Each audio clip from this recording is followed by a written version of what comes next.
Success की सबसे खास बात यह होती है कि वो मेहनत करने वालों पर फिदा होती है।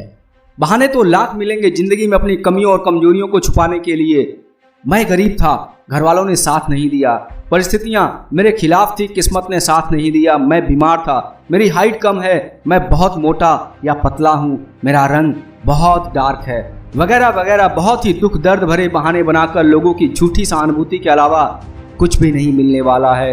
कुछ भी नहीं मिलेगा तो सिर्फ जिंदगी भर का पछतावा, घुटन और जिल्लत भरी जिंदगी। तो मैं आपको ये बात बता दूं मेरे दोस्त, ये जिंदगी वो महाभारत है जिसमें तुम्हें, हाँ सिर्फ तुम्हें अकेले ही अभिमन्यु बनकर लड़ना होगा।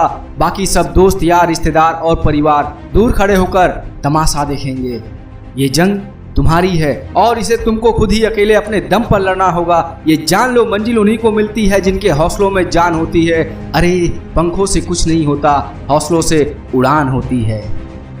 ऐसा ही एक उड़ान भरा था एक 16 साल के लड़के ने और अपने हौसलों और जुनून की आग में इतिहास ही बदल डाला। जब बड़े बड़े धुरंधरों और तीसमार खां की किस्मत ने साथ नहीं दिया, तब इस 16 साल के लड़के ने अपनी कम उम्र और कोई भी तजुर्बे की परवाह नहीं किया और कूद पड़ा आग की दरिया में अपने देश की लाज बचाने के लिए। यह कहानी है 1989 की, जब पाकिस्तान के खिलाफ खेलते हुए भारत ने केवल 22 रन पर, जी हाँ केवल 22 रन पर अपने सबसे महत्वपूर्ण 4 विकेट गंवा दिए थे। उस समय ये 16 साल का लड़का अपने देश के लिए मैदान में उतरा और सामने था विश्व का सबसे खतरनाक बॉलर वकार यूनिस।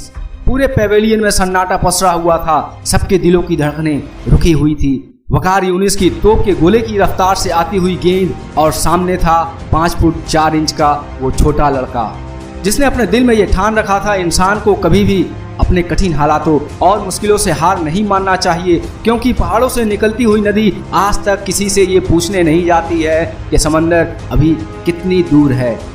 अगले ही पल वकार यूनिस का एक बाउंसर उसकी नाक पर आ लगा और वो सीधे नीचे गिर गया, जिसके बाद उसके नाक से भयंकर खून गिरने लगा।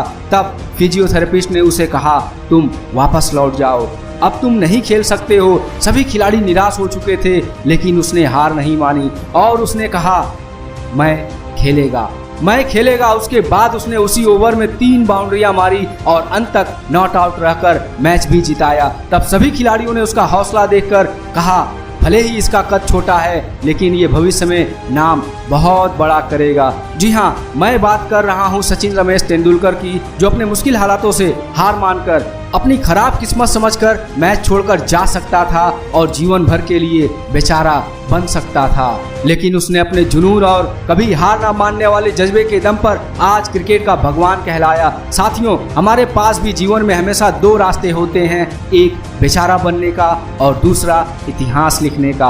अब फैसला सिर्फ और सिर्फ आपके हाथ में है कि आप किस रास्ते पर जाना चाहते हैं।